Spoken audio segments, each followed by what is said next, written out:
Hey, this is Akua Gyamfi from the British Blacklist. I'd like to welcome you to the first in a series of filmmaker discussions as part of Who We Are, an online takeover exploring Black British film curated by We Are Parable. Please, ladies, can you introduce yourselves? I'm Stella Nwimo. I'm a film producer living in the UK. My name's Delia Rene and I am a scriptwriter living in London. Hi, I'm Fiona Lamptey. I'm a film and TV producer and I've got a company called Fruit Tree Media. This has been unprecedented times that I've never seen in my lifetime. I'm sure you guys have never seen in your lifetime. How are you? And that's a genuine, how are you guys doing? I can start. For me, I feel it's been changing. It's been evolving how I have been. I feel at the moment, this week, it's been a good week. I feel that the events that have happened have definitely taken a physical and mental toll on all of us. And I think it brought up to the surface a lot of kind of resentment and anger and sadness and despair that we've all felt at some point in our careers or, you know, in our personal lives. About kind of this thing that we've always had to endure, but kind of sometimes can't articulate, or sometimes people don't understand. And I think at that very moment, and I think, you know, the week it happened with George Floyd, that was the first time where I feel like collectively there was a understanding amongst us all. So yeah, I think it's evolving, but I think now I'm like on mission. Like I know more than ever, and I feel empowered more than ever to do what I need to do, and that's to kind of change the film industry, change representation, change who's behind the camera, change the stories we're telling, change the, you know, how we can tell stories about ourselves for ourselves, and those stories have to be different and empowering and inspirational and real. I don't know. Does that answer your question? Yeah, because it's just because it's a weird, there aren't the words to describe what we're experiencing, what we have experienced. So it's just good to know on a real human to human level how everyone's doing, because everyone reacts to this differently. Delia, how's this moment affected you? The same as Fiona was kind of saying, in terms of, because I went to the last Black Lives Matter march for Sandra Bland. And obviously with COVID happening, it was, I think, a lot more, I think it hit home a lot more because I had a lot more time to sit, reflect. And again, it hit me on all different sides. And then that was, again, I think it was the realization of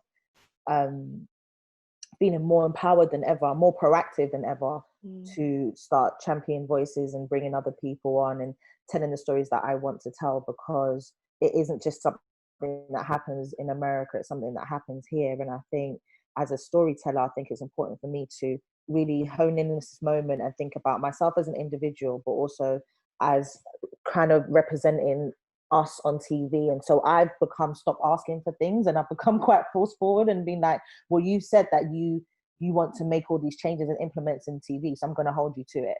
And it's not it's not quote being aggressive, but it's making people more accountable. So that's what I'm going to be doing moving forward with what's been happening. But I'm good. Alcohol helps. Yeah, I've been enjoying red wine a lot more these days. Yeah. Stella, did you say you're in LA? No, I'm in London.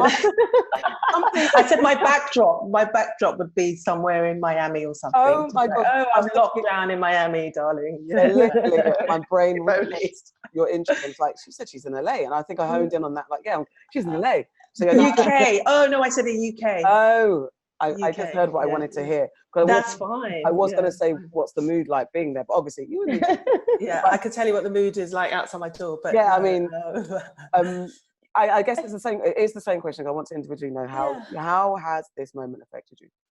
Yeah, I think I feel the same. I think it's been very triggering. It's been very alarming, sad, and all those things. But I also am probably older than all of you, so I feel like I've been through this again and again and again and again. And so I've been through the 80s, the riots. I've been through the riots in 2011. I've been, you know, I feel like I've been through this again and again. The McPherson report, the 60s, my parents' generation, who are kind of Pan-African and looked at the 60s and how that affected them as Africans, and African Americans were having a similar fight to Africans in Africa were having a fight.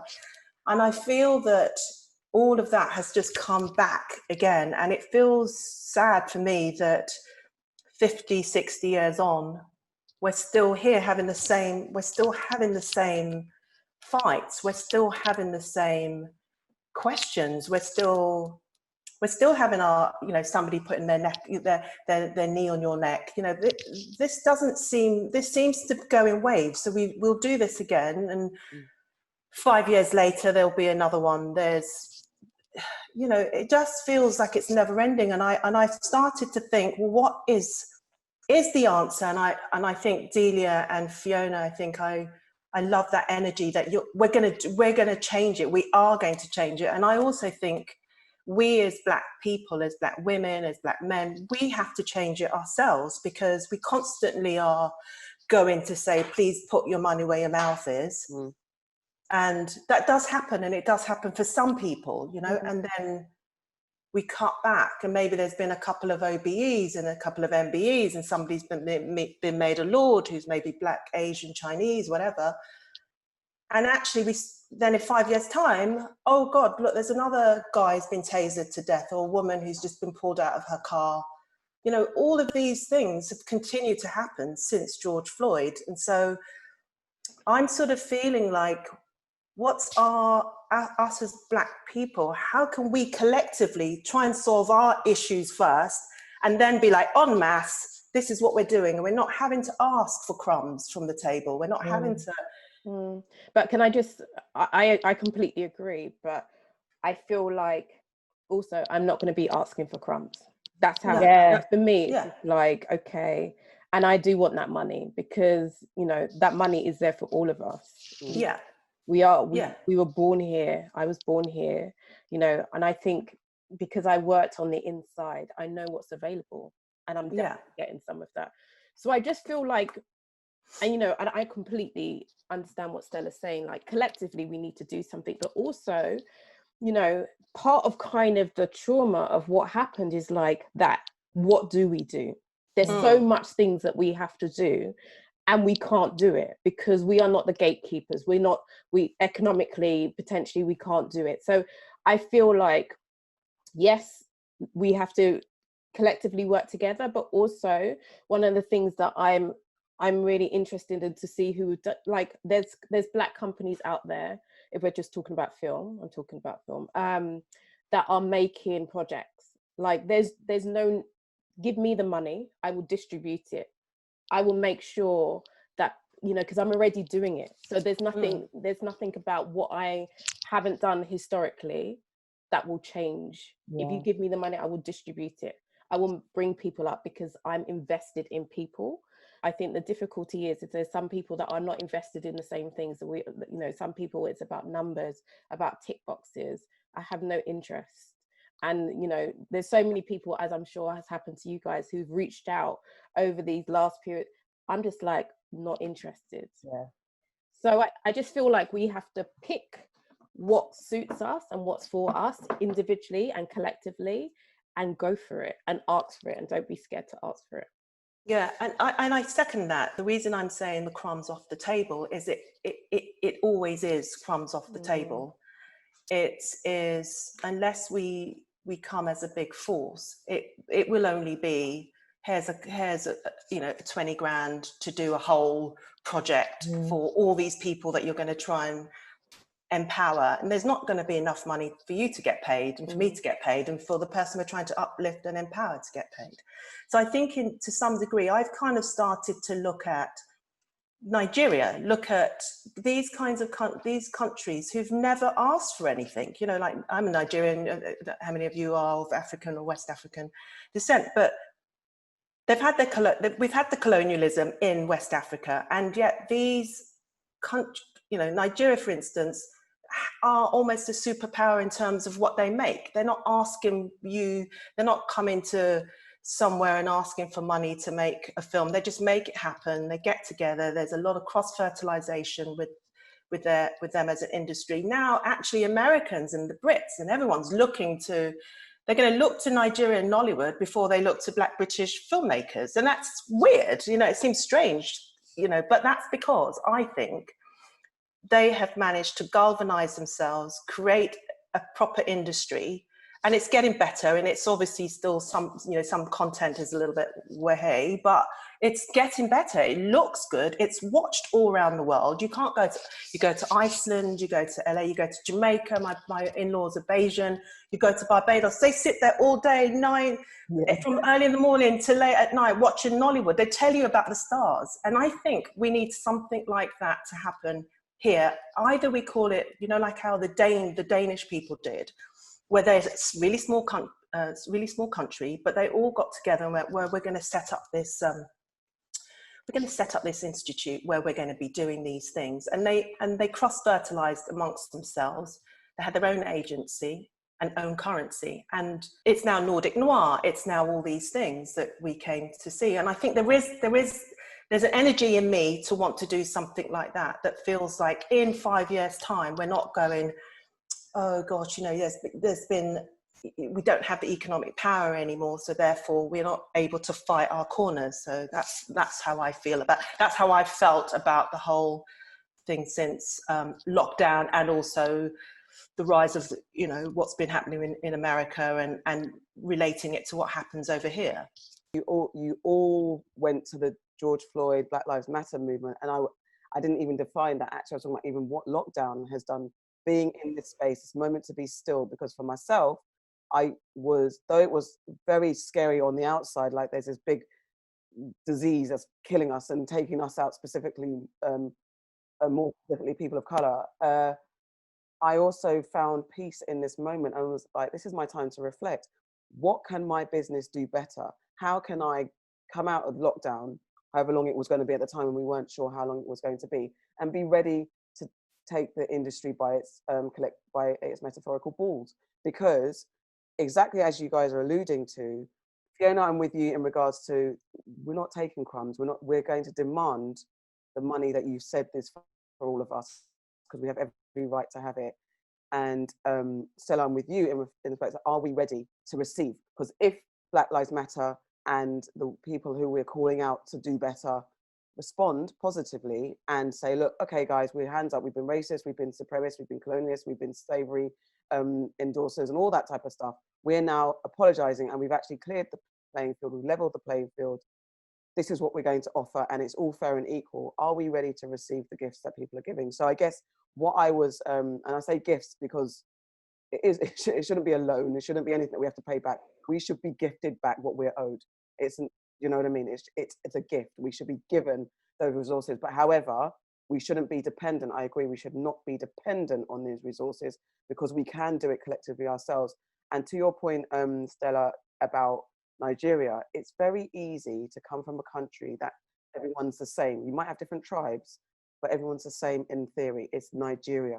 In the UK, we have so many different cultural backgrounds and ethnicities and countries that we can allude to. We've got Caribbean, and if you're from the Caribbean, you're from Jamaica or Barbados. And if you're from Africa, you're from Ghana, from Eritrea, all these different places where we have to find a way to collectively call ourselves British Black what, and put aside our cultural differences to then say, under this umbrella, this is what we're going to do and move forward together. That's the bit I think is why we found it difficult to become one brand, one movement, because we have so many different other things pulling us apart. But so I was going to say that in this moment of lockdown, how have you guys personally just resolved whatever problems you had in regards to being creative in this space? Post-lockdown, what is your plan of attack? I'll start with Delia, because you guys took over. Didn't took over. You did very well, but yeah, you robbed me of my questions. You kind of put me on. That's a good question. My plan of attack, I think, like everyone was saying, I think I've become more aware now of my power as a writer, in terms of not just asking for, oh, can I get a development? Because, you know, I'm very aware, like I'm in my mid-30s now. I don't want to continuously be in the loop of development after development after development and not having something green lit, which can happen and does happen a lot of times. So now that I have been aware of certain things that have happened in terms of like Makeda Cole with I May Destroy You and other kind of deals that are happening, I'm realizing that it's actually better to kind of cut the middleman and just go straight to broadcasters and commissioners and already have the production company attached, whether that is a Black production company or whatever, to say, I don't even need you to do that. We're good to go. I've got the treatment. All we need is you to fund it and whatever else. So my plan of attack is basically going to be that, and definitely not asking for crumbs, because I don't even eat crumbs anyway. So, big woman portion. Yeah, it's also empowering other script writers. Like I've been in this for 5 years, and I've networked and made so many connections through it. And it's not always about my own project. If I have a friend that needs their script written or they need someone on set, it's about also not being like, well, I'm a writer, that's what I'm going to do. And it's like, no, I can run on a set for my friend. I can do whatever I need to do.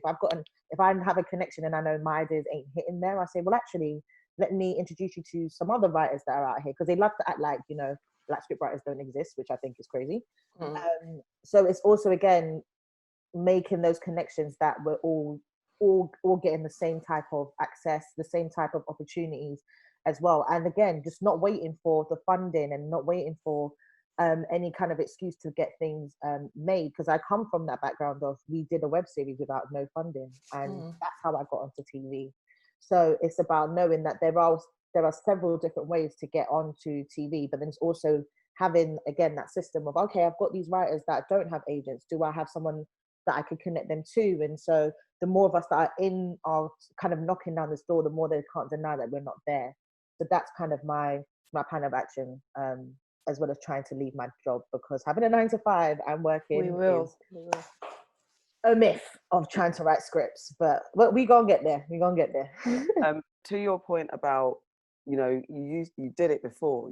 When we're hungry, it's like no bounds. We just do it. Yeah. And it's interesting you said that, because when I had a 9 to 5 at BBC, I was getting a regular wage. So when I launched the British Blacklist, and then I realized I couldn't do the two, and I took redundancy, a little bit of the institution had settled in. So in trying to get things done, I found it more of a struggle. Whereas back in the day when I was a hairdresser, and I had the 9 to 5, and I was a hairdresser, and I was, you know, hustling, trying to do all these type of things to make money. That mentality is what got me to launch the British Blacklist. But the institutionalization is what caused me to find it really difficult to work this all out and keep depending on asking people to let me through, whereas I need to do it for myself. So I think, but Fiona, you've been, I think Fiona and Stella, you both on that next step where you've made films, you've been in that institution, you've gone through the paths and done things. What have you learned in lockdown, in like to how, and I don't know if you maybe have become complacent in any way, shape or form, I'm not saying you have, but, or have you found it, you needed to remix and revitalize yourself and get back to the hustler spirit? Or has that always been a thing and lockdown has just given you time to put your feet up? I was like Delia, like I worked in Film 4. I was there for 9 years. And like I would say maybe within the first 3 or 4 years, I started to get itchy feet. But the idea of going freelance for me was like, who are these freelancers? Like, that's not for me.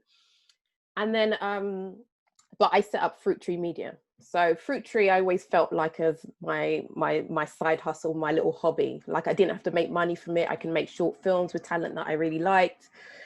You know, help them produce their projects, but also help them run their projects like it was a Film 4 project, basically, so that when they made the transition, it would be, you know, a smooth transition into that world. And then I got pregnant with twins and came back and were just like, I hate it here. Not because anything had changed, but I had changed as a person.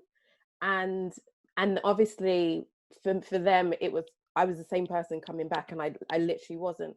And then I made these films called Fright Bites, which were 5 horror films with 5 different directors that I shot in 5 days.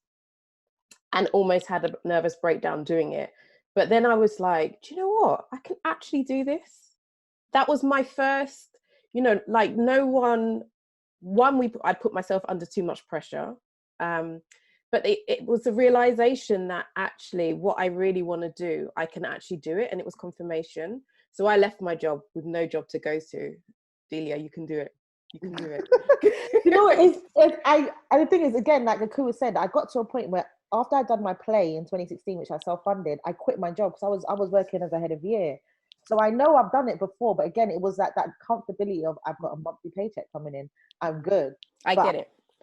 I've been hustling on like the side, and I've got enough that I'm like, I'm ready now to be like to my job. All right, deuces. I'm all right until at least December. I'm good, and then I'll start making again, like with the writers' rooms and stuff I'm doing. I should be okay, but yeah, I can't anymore because I look at these people like in my head when I go to work, I'm like, I'm a script writer. Why am I here? Like, you know, you can't be saying that when you're working, but yeah, I definitely feel like it's time.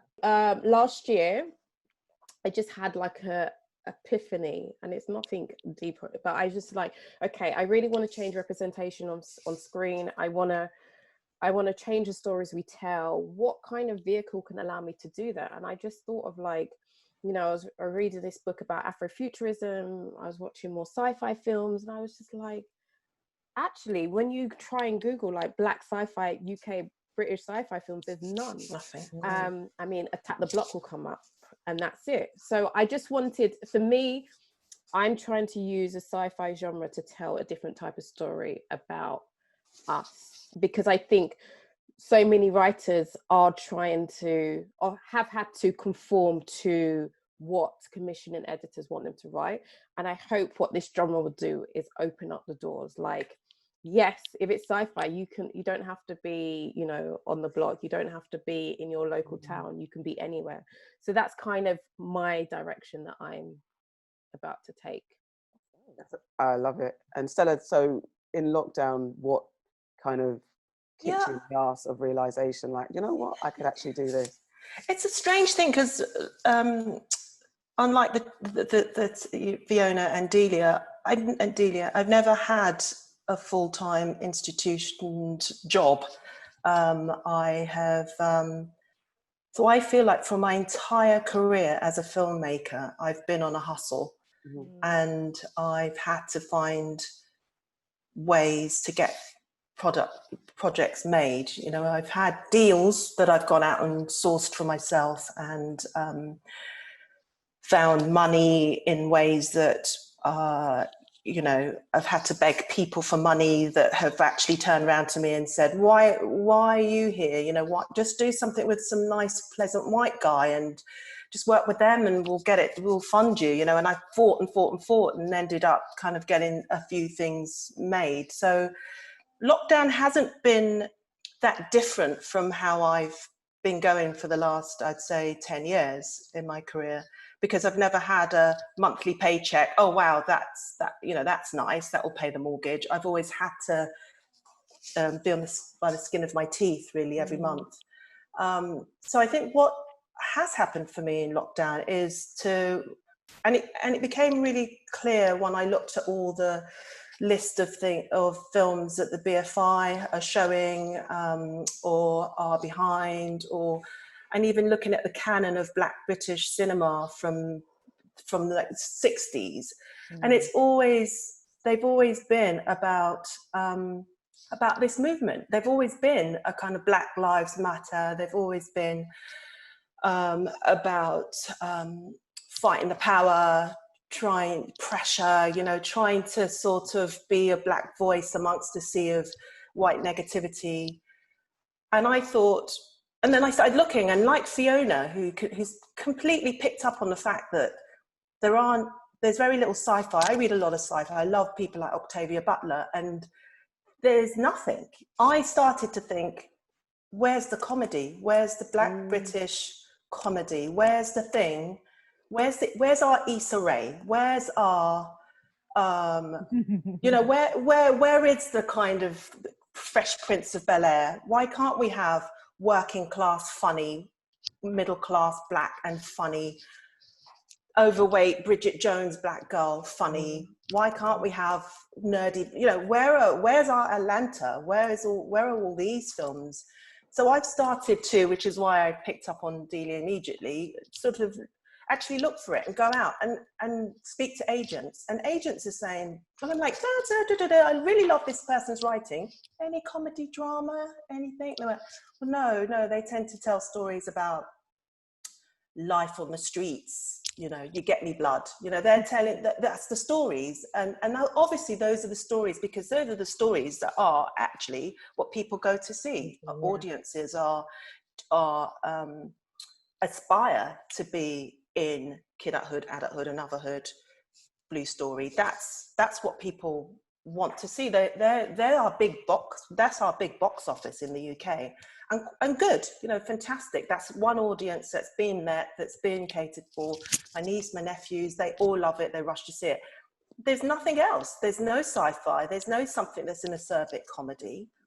There's no drama without the issue being black and being poor or being whatever. There's nothing else. And as makers, all of us are not. And this is where I'm like confused in my head. Is it us? Is it because we go and, like Delia, we present our work and we go, this is what I want to tell next, and this is who I think the audience is. And people are like, well, where's the issue? And then you're having to kind of sort of wedge in some issue that isn't a real issue into your story. So I think that lockdown has given me a lot more clarity in terms of there is a way to tell stories that talk about all of us in whatever that is, whatever Fiona's sci-fi story is. It's probably not going to be anything like my life, but I'm going to support it because there will be somebody of color in the midst of it going to be in the future. Sorry, Fiona, I don't think it's that. I think I think it's, there are stories that are black comedy, black sci-fi, black horror, black everything.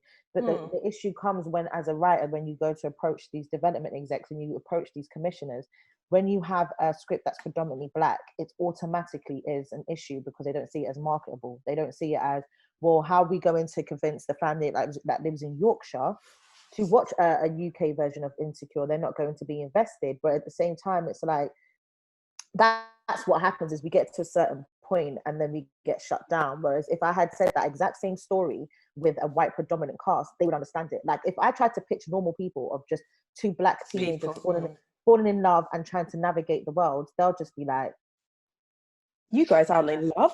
Yeah, then I'll be like, what? Like, that's crazy. And does he get stabbed? Yeah, like it's the same. It's the same kind of as they. It's an issue with commissioners, and I feel like, especially when it's commissioners who do not come from a producing background, who don't come from a directing background, they're looking at it as marketable numbers, getting our investment back. Whereas we're in an industry where you should be taking risks, we should be putting things out and not know if it's going to do well or fail, and we should be allowed to fail as well, because we have that onus on us as black writers that anything we make has to tick all these boxes, has to go for all this audience, and has to do well money wise as well. And that puts a lot of pressure on us. So when I was doing my commission with Sky the second time around, I remember when I was first writing it, the commissioner was like, what are you doing? And I was like, well, I'm writing a show. He goes, no, you're writing a show you think I want to watch. He goes, write the show you would want to watch. Wow. And that completely flipped it for me. I was like, are you sure? Because if that's the case, I don't think you should put this on before 9 o'clock. And then, but it was me as a writer, I was able to enjoy the process, because obviously in development, you're in there for a long time. You have to write a lot of drafts. But at the end of it, I don't want to end up with any product that's got my name attached to it. And I'm like, I don't even like this. This isn't even something I like. This isn't something that represents me or the people I want to even attach. So I think sometimes the onus isn't on us. And I think there has to be more conversations with commissioners to say, you've put out all these pledges. You keep saying you want to do this and you want to have diversity. Why have you not done it? Instead of it always being a conversation with us. I was going to say that, I see that's a gatekeeper, lack of training, lack of knowing the world, because there's a massive world out there. And just like Americans would say to me, oh my God, I love chewing gum. You know, who would have known that Michaela would write something that is really speaks to her, about her world, and that goes all the way around the world, you know. So I think there's probably a lack of training, in the same way that we're all sort of soul searching and trying to train ourselves, trying to see what's out there. I think equally, maybe that's something we should be picking up on with the gatekeepers, with the people who hold the funds. Go and travel more. Go and watch a film, and just go and watch a film in India with Indians and see what they're watching. Go and speak to people outside of your small world and see the world. If I can say Nollywood and somebody in Iceland can go, yeah, I've watched 5, that's nothing. That doesn't speak to them. But it does, because it's a universal story. And I think that in a way there needs to be a lot more education around who is doing the picking, who is taking those risks, who is saying, you come, your voice is as valid as anyone else's. You come and make your mistake. Let's see what happens. We maybe not give you lots, but let's give you this to start you off with, and then do that, and let's move you up the ladder. I definitely hear what you guys are saying, and the problem has been years and years of being told that this is who we are. The definition of what Black is has been through the lens of what white people have told us we are, and we swallow that hook, line, and sinker. Because it's interesting. With Seoul Film Festival, we're actually going through the process of picking programming the festival, especially the short film strand. And what I've seen across the board, not just with this moment, but in general, a lot of our films, our plays, our books, our short, all our content and our music is about trying to establish our angst, trying to get out our pain, our anger, our frustration.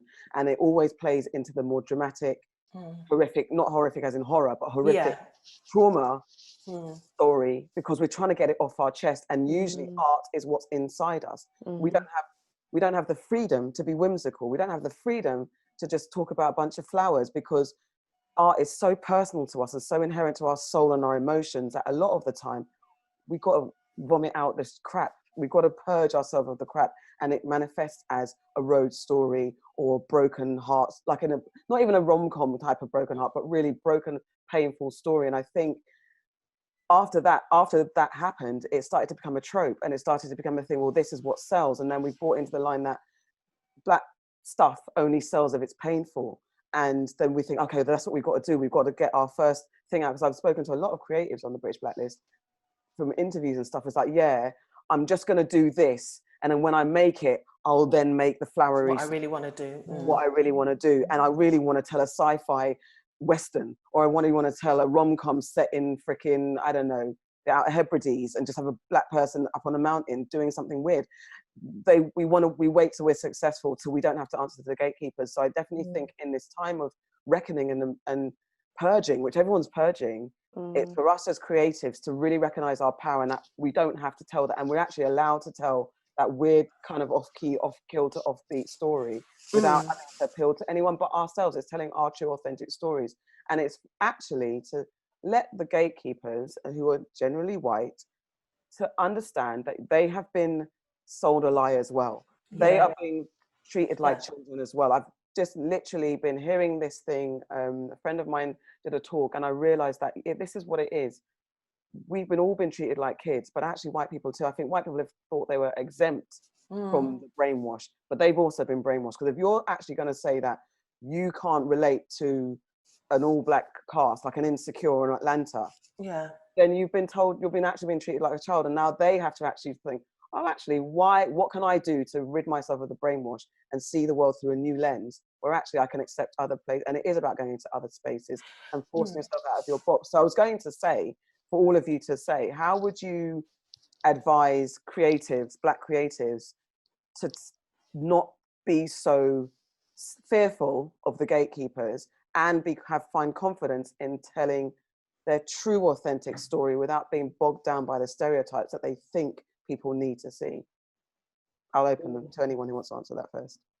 I think it will really depend on what stage in their careers that they are. Because I think when I've seen people who've made films coming out of film school, or films on their own, experimental films, they've just picked up a camera and done it. They are telling those stories.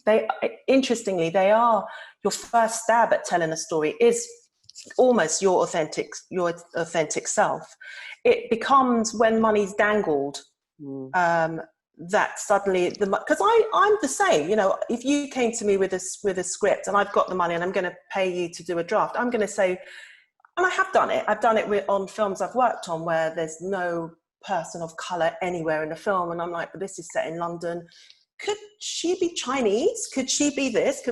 And I've had to have that fight with white directors, white writers, you know, and have them explain to me why we can't have a person of color in there. So it is all to do with how, like, if somebody's giving you the money, they then have the right, if you like, to say it like that, to almost dictate what they want to see at the end as the end product. So if you're a newbie coming to the table, you have to be you have to really know yourself and really fight your corner. And I think you fight your corner with validity, with real evidence, with real references. You go and you say, Atlanta. White people know Atlanta. It's white people who say to me, oh my God, did you see that episode of Atlanta? They know Issa Rae. Everyone's looking for an Issa Rae. So they know Atlanta, they know Issa Rae. And these are just two examples. They know She's Got to Have It. You know, so these are just a few examples of the films and TV shows that have crossed over that white and black people and Asian, everyone talks about. So I think you do have to sort of hold your ground, fight your corner. If you really, truly believe this is the one you want to tell, maybe these people are not the right people for you to be telling this story with. Maybe that BBC deal or that Sky deal or that, you know, Fremantle deal, maybe this isn't such a great deal if suddenly you're having to tell another story about a kid getting tasered and killed on a housing estate when you came in trying to tell Eve's Bayou, a middle-class family, talking about little small politics. You know, I think maybe you just have to, it's a tough thing for me to say because I'm at the other end of that where I do fight my corner and I do say, well, I think you're wrong.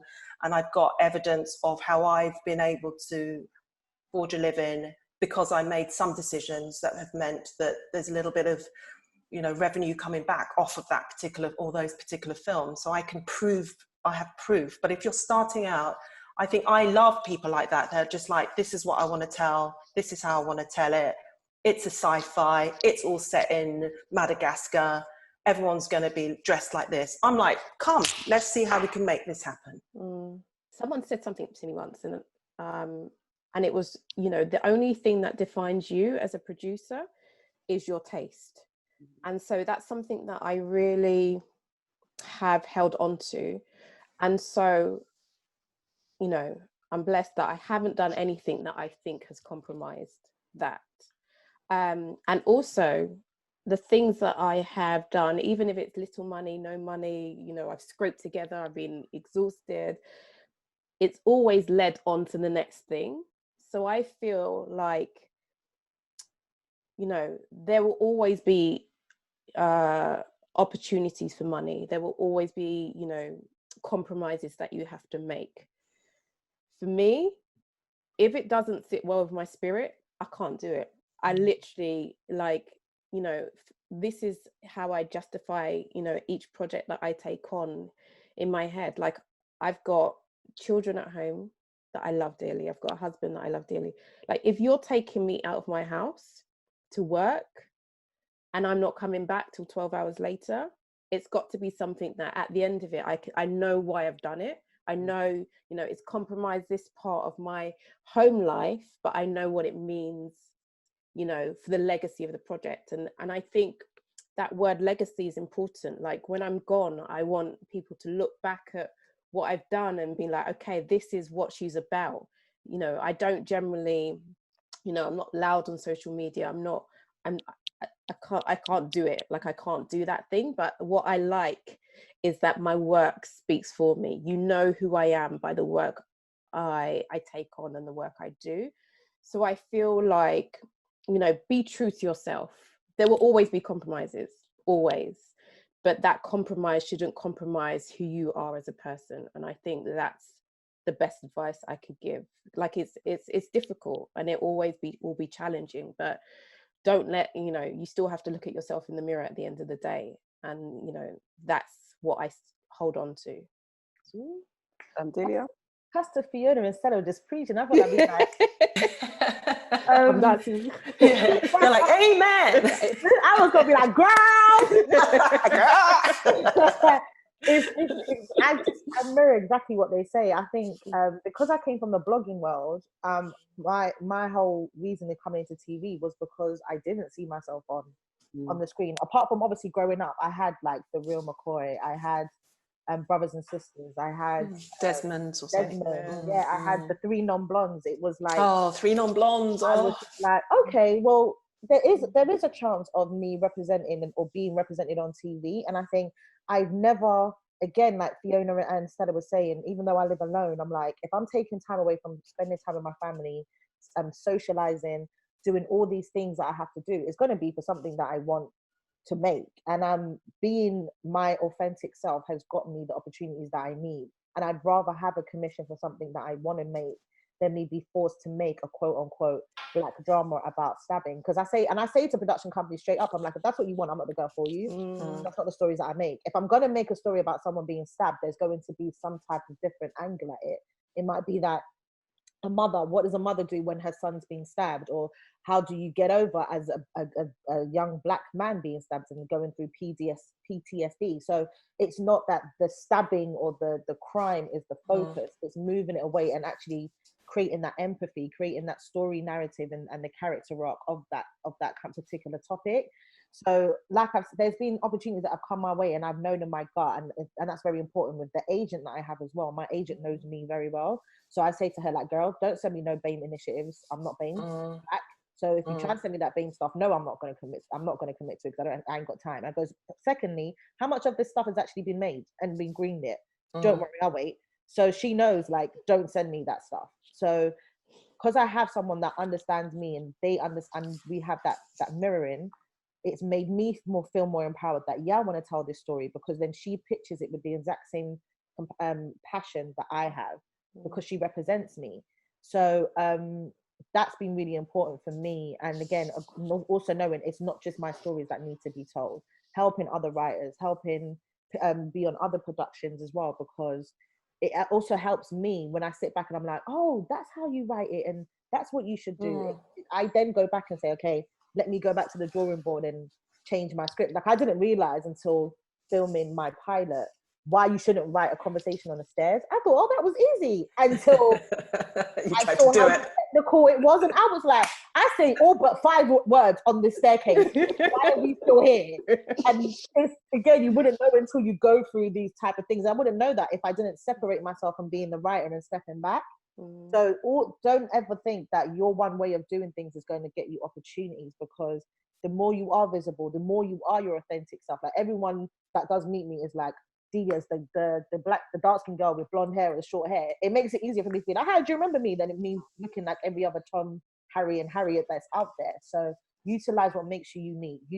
Know what your voice is, know what your tone is, and the stories you want to make. And sometimes challenge yourself. I would never think I would write a sci-fi, and then more and more I've been like, why am I not going to write a sci-fi? I don't have to limit Let's talk, girl. Let's talk. Yeah, I don't have to limit myself. And yes, I do want to be like the Issa Raes, the Lena Waves, and the Ava DuVernays, but they have when you look at them, you know what stories and things that they want.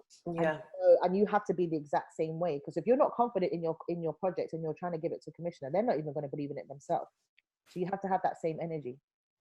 Thank you, guys. So look, we got, like, I'd say 13 minutes, and I've got 3 things I want to ask. The question I'm going to ask is, I think you've already been asked to share some of the films that have either inspired you or your creative decisions. So do a quick round room of that. And the other question is, you've got to suggest a film from the curated list, from the BFI list. What are some of the films that have inspired you or your creative journey? I think all-time inspirational films. I'll start with Stella. For me, my film journey is quite broad, and I guess if I think of things that have inspired me, they range from kind of Mama Roma, which is a Pasolini, to things like Set It Off, F. Gary Gray. So that's kind of action and women, classic films. Rashomon, which looks at different aspects of telling the same event from different people's perspectives. I think I think those kinds of films, I'm trying to think if there's anything else I've thought of, you know, that kind of, I've seen something recently that I thought, well, that's really, really brilliantly told. And it was by, I think she might be Senegalese, French director called Maimouna Doucouré. I don't know if you guys have seen it. It's called Cuties. And it was just brilliantly told. I think it's her first film, and you just think this woman has something to say. She's a Muslim girl trying to be like a hip hop vixen, and it's fantastic. And so, to not go on and on and on, I would say that they range from classic films to very contemporary. Kofi behind me, you know, sort of films that have women in quite action. They're not sitting at home knitting, just, you know, worried about their weight. You know, they're doing things. They're very active. So I think those are the kind of films that have inspired me. Delia? Oh God, I'll try to be real quick. I think a classic for me, my favorite childhood movie was Sister Act 2. It was so powerful for me to see in the fusion of music and the story being told. I can watch that every day. I don't care what mood I'm in, and I know it word for word. Rocky is one of my favorite films because I'm a sports buff, and again, I like that people don't expect me to be. I love UFC. I love boxing. Oh, cool. I've got like a bit of an anger issue. I would love Rocky. I love Creed. I'd love to do like the UK version of that. Oh, cool. In terms of a sports franchise. The Color Purple, and definitely like Waiting to Excel. Things that have this complex 3D characters and in love with everybody. I love them. Things that have like the underdog. British wise, we're getting that as well with things like Bullet Boy. I loved, and Kid Out Hood and Another Hood again was another thing that I loved. But more TV series, I think, really shaped me. But yeah, you can say them. Say yours, because I was going to jump in. I kind of like mentioned them before, like with the Three Non-Blondes, Real McCoy, Desmond, Brothers and Sisters. They really shaped me growing up because I just remember being a kid and being like, that's my auntie, that's me, that's my mom, and that's what I want to do with the stuff that I create as well, is that people can look at it and recognize themselves in other people. Fiona. Mine are so like broad and weird. I mean, so a lot of the times, and this is the power of film, is like remembering the environment you were in when you first watched it. So I remember like the first time me, my brother, and like my cousin watched Home Alone, crying, but also like Color Purple's on my list, which, you know, now that I've watched it more recently and definitely understand like the problems with it, and I think even at the time growing up, you know, I love films that make me feel like I love, you know, that thing about us Black women always having to put on this like strong and, you know, having this exterior that, you know, sometimes people find hard to penetrate. I think that's because of, you know, the world in which we live in. But what I love about film is like I can just absorb it and cry. And it might not be that I'm crying about that thing, but like when I watch things like The Color Purple, like that's what it makes me do. It makes me feel everything. And then I've also got, you know, Beast of the Southern Wild, Do the Right Thing, House Party, like watching House Party during the summer holidays on like every single day with my cousin and my brother. Like, you know, when you just can't wait to grow up and have that kind of house party, and I don't think it really has happened. So I'm still to come. But like, these are the things, you know, that thing about kind of seeing a lot of kind of, I think, being Black and British in the 80s, we identified with American culture because British, seeing ourselves on film or in TV programs, you know, you never saw it or it wasn't accessible. So those are the things that I, you know, films I really like. And when I think about kind of later on in my career and kind of accessing independent film and the filmmakers that really kind of I get excited by, of course, there's Debbie Tucker-Green and her project Second Coming, which for me, you know, was the first time I got to work, because I was the production exec from Film 4, work on a project that, you know, was unapologetic in that perspective, who it's for. Like, if you don't get it, if you can't get the quickness of the dialogue, then it's just probably not for you. And a filmmaker being completely comfortable with that. And then, of course, Shola Amu, who I worked with, we made our first short together, who made A Moving Image, and then The Last Tree. You know, like, it just makes me so proud to be, you know, watch a filmmaker grow, but also, you know, it took him a long time, longer than it should have taken, but he was able to make a film where I'm sure there's compromises along the way, but that was his film. And I think that's really important. One of the films that I would say to watch is Ngozi Onwurah's Welcome to the Terror Dome. And I started my career weirdly working on that as a production assistant, I think. And it was just this kind of Black woman on her, you know, Ngozi and her brother, in a time when people were just not making feature films with Black people in it at all. So we all, as young kind of filmmakers, were like, please, I'll clean the floors, whatever, just to be there. And it was one of those films that you think, I think it was made over sort of 2 or 3 years in stops and starts. It started off as a short film, ended up as a feature film. And Black people, the Black community, came together and gave money. They were, you know, and it was the first time in my entire life I'd seen that kind of collective vision. Everyone wanted this film. And it's so interesting. There was a retrospective of it, I think, last year. And I was so amazed that the audience were kind of young 20-year-olds who just were like, what is this film? It just has iconic images of Suzette Llewellyn. And I think that's one that I spotted on the BFI list that I thought that is a must see, because it was a massive struggle to make. It's got warts and all, and it's rough around the edges. But in terms of what she wanted to tell, she told that story. So we're going to run over a little bit of an album, not too much. I was jealous when you lot were telling your film story, because I want to tell mine. So sorry, guys. Go for it. You tell it. Go for it. Go on, girl. Yeah. Like, it's just interesting, because for me, watching TV and films was my escapism. Remember what was going in the background of the childhood? It was in like immersing myself in the TV. So coming of age films, I think I really enjoyed, because I think I wanted to see my coming of age, and I had to impose my coming of age through the mostly white stories that we saw. So Lost Boys, vampire coming of age, sure, but Lost Boys was one where I actually wrote out the script word for word in an exercise book.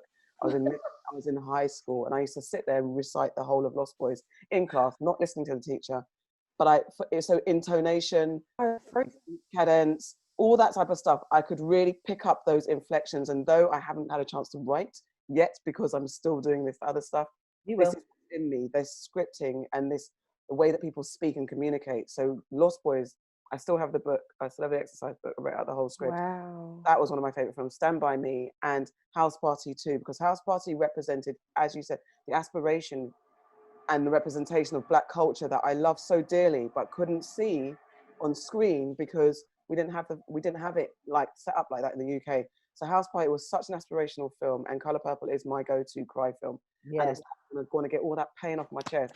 Just watch Maki Da Da, and then Now you're crying. And that's the sisterhood thing, because I never really identified with being a feminist or anything to do with that. But it was just that the power of sisterhood, the power of being The female friendships. Listen, man, it was serious, and that film really represented it for me. So I really wanted to talk about my films, and that's my films. And you've got to watch Set It Off. If none of you have seen it, you have to go and see it. I mean, standard. Okay, all right, phew. It's only because I'm old enough to remember we all went to the cinema and we came out. I was like, yeah. I was like, gonna take out some banks. No, we didn't. Yeah, thank God. However, we were motivated, like, yeah, girl power, and all that type of stuff. So Yeah. like, and I think it's a very underrated film that we don't get to see. Again, with the UK, the exports, we didn't get to see certain things that would be on repeat. American classics. We didn't have Black American classics showing. Thank God for Netflix, but it needs to improve, but thank God for Netflix. Delia and Fiona, what are your recommendations from the BFI playlist? I hope this is on the list, because I did say before, again, Bullet Boy, another Hood and Brotherhood. And it's really weird because I have a personal connection with Kid Adulthood, because I remember when Noel Clarke actually came to my college. Oh, wow. Cast people for Kid Adulthood, and me and Femi went to the same college. And I was there with my friends, and I was just going for moral support, and they were like, well, you just can't be unless you audition. So I was like, all right. And then I actually ended up getting the part. And then like I don't know, the universe, my phone broke, I didn't get part of it, but that was my first introduction into TV. And so every time I watch Kidulthood, I'm like, I remember when I was there with Noel, like we were all doing a table read, me and Mel, Femi and everybody else. So it was crazy. But I think also farming was something that I watched recently, and the way it was such an emotive, moving piece about a Black boy who's been taken out of his environment, you know, was basically adopted illegally, and was then trying to find who he was, and the juxtaposition of him hating his Blackness and but also wanting to be accepted. And it was such a moving piece for me, farming. And I always say to people, like, I'm a roadman in my head, and that was like one of the only films that I was like towards the end. So if it can move me to that level, I think it's done an excellent job. So I really would recommend farming as well. Fiona? Like I looked at the list, and of course there's Debbie's film, the Shola's film, but there was a film that I also was involved in at Film 4 called Dreams of a Life, and that stars Zawe Ashton, who's my homegirl. Got so much love for Zawe. And I just think, you know, especially in this time, and kind of we're talking about Black bodies and how Black bodies are perceived, and then this story is about how a woman goes missing, is found dead in her flat, and she's been dead for, is it like 3 or 6 years, I think. You know, TV's still on, she's in the middle of wrapping presents. And I just think, you know, with everything that we're experiencing now, for me, it's about, you know, the visibility of being a Black person in the UK. It brings that to the table. So Dreams of a Life for me. And I'd like to co-sign farming because I have a very personal hand in that. It's my experience, and I think it's, again, a film that, considering so many of us experienced it from West African heritage, British-born West Africans, so many of us, and it spanned 60s, 70s, 80s, and it's Shola's film and Ade's film, Farming and The Last Tree, have only just been made to touch on that topic. Testament to what you were saying, Fiona, about us not being seen. And also testament to this childlike treatment of all of us who live in the UK, that certain stories won't relate. Because I know when I left my second foster family in Future, like when Facebook came, me and the girl who was my best friend in Somerset found each other on Facebook. And that moment, she said, when you left, you broke my heart. And at that time, I was like, I want to go back home because I can't stand it in this home, in this place, being displaced from my family. And I was like, Mum, I'm not going back there. And I didn't think about her. I loved her at the time. She was my best friend at the time. But I was like, I need to escape. I need to go back to London and go to where I know. And she had said, and I didn't know that till she got in touch with me, that you broke my heart upon leaving. And that's British history. That's white history too.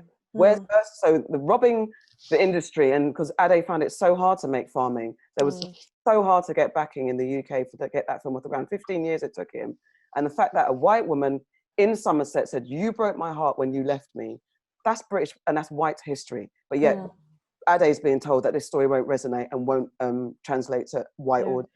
And just to add to that, there's also this thing about, you know, having, what that film does is give people the avenue to talk about their trauma.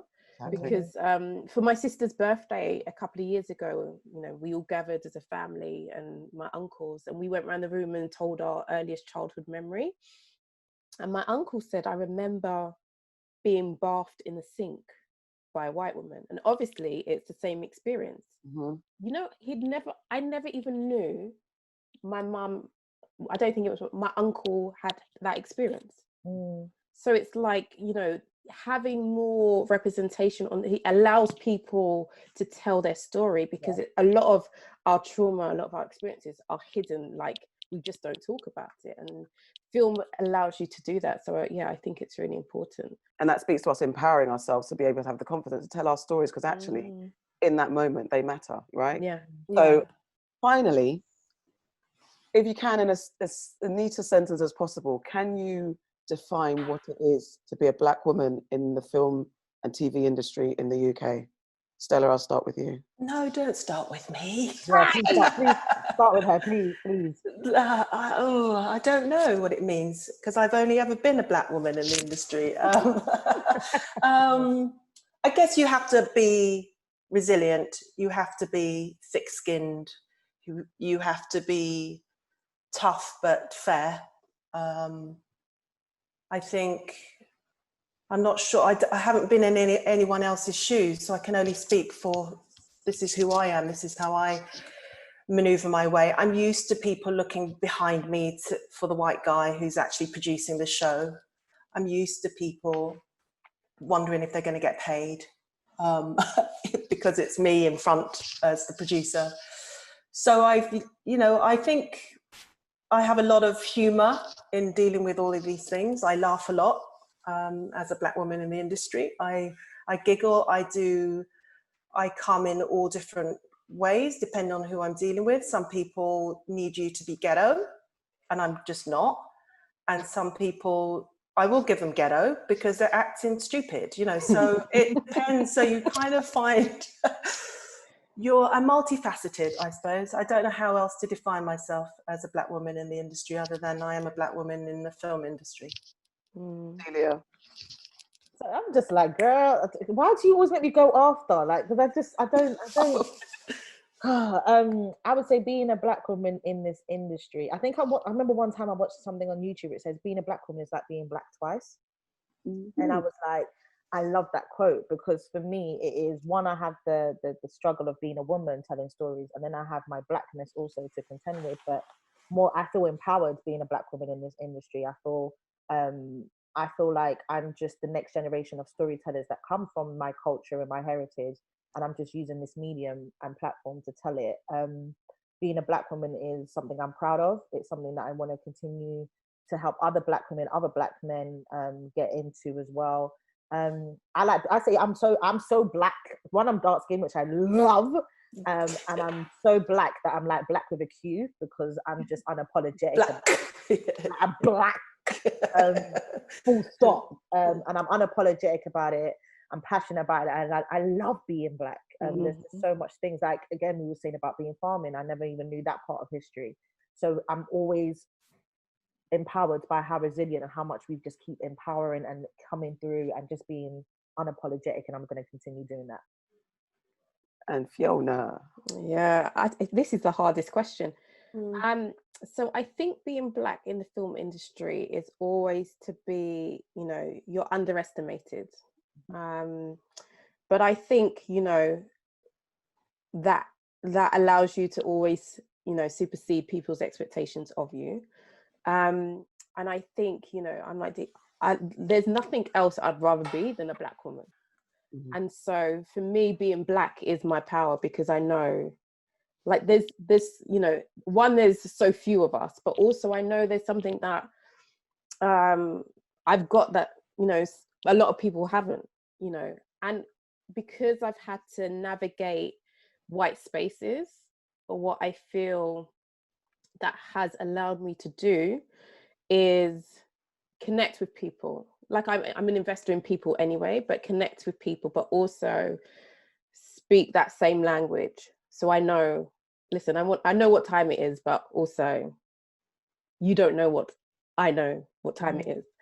So I feel like I always use people's, perceptions of what it is to be a black woman, and just like, I let them think whatever they, sometimes you can actually see in their eyes, like they're trying to work you out, like, who is she? And I just like being like, I'm me and I don't pretend to be, but also like I working in Film 4, you understand the need to brand yourself. And that's what I've grown to do. Like I'm branding myself as not only as a creative and as like a running fruit tree, but I'm branding Fiona. So, and that's always evolving. So to be a black woman is always going to be lit. To be a black woman in the UK film industry will be lit. Will be lit. And I think it's always good, one last thing, it's always good when you connect with African American women in their industry, and it's quite interesting how all our lives are exactly the same, and we tell the same stories. They might have more money than us, but they tell the same story about that experience of walking onto set, and people kind of going, but where's the real producer? When's he come in? You know, or you don't look like a producer. You know, so I think you're right, Fiona. It is about being lit, and it is about owning it. And what can we do? We're not going to change our colour. That's it. And on that note, I must say thank you, ladies, so much. Thank you, Akua. Thank you. Thank you. Delia, Fiona, wonderful. Thank you, guys. Thank you. Thanks for inviting me along to join these fabulous women. Thank you for having us. Yes, thank you. We are parable for this wonderful conversation. Thank you. Yeah. Thank you.